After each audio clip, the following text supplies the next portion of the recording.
আজকে আমার ছাগলটি ঘোড়ার মতো লাফালাফি করতেছে। আসসালামু আলাইকুম এভরিওয়ান। বিকালে গেঞ্জিকা দিয়ে বাইরে হয়ে দেখি ওইদিকে সূর্য ডুবে যেতেছে। সূর্য যেহেতু ডুবে যেতেছে তাই আমি ছাগলগুলোকে আনতে চলে গেলাম মাঠে। মাঠে গিয়ে ছাগলের খোড়াটিকে উপরের দিকে ভিডিওটি ভালো লাগলে অবশ্যই সাবস্ক্রাইব করে দিবেন। অনেক ভিডিও তো সাবস্ক্রাইব করেন, এখানে একটি সাবস্ক্রাইব করে দিলে এমন কি হবে। দেখি যে ছাগলটি ঘোড়ার মতো লাফাইতেছে। আমি এটা দেখে তো অবাক, ছাগল কিভাবে এরকম ঘোড়ার মতো চলে যায়। এরপরে সন্ধ্যা হয়ে গেল, তাই এক কাপ চা খেয়ে নিলাম। চা খেয়ে পড়তে বসলাম।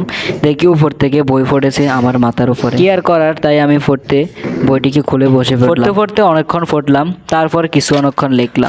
পড়তে দেখি শরীরের মধ্যে অনেকটা ক্লান্তি চলে এসেছে, কেননা আমি পড়ালেখা করি না অনেকটা সরস, সেজন্য। এরপরে দেখি বই আমার সামনে না থাকে, বইটা আমার মাথার উপরে উঠে গেছে। বইটিকে নামিয়ে দেখি এদিকে আমার ঘুম পাড়তেছে, তাই একটু মাথাকে টেবিলের সাথে ঠেকাতে দেখি রাতের 12টা বেজে গেছে। ক্ষুধা যেহেতু লেগে গেছে তাই এখন চলে যাব খেতে। ভিডিওটি আজকে এ পর্যন্ত ছিল। ভালো লাগলে অবশ্যই লাইক দিয়ে পাশে থাকবেন।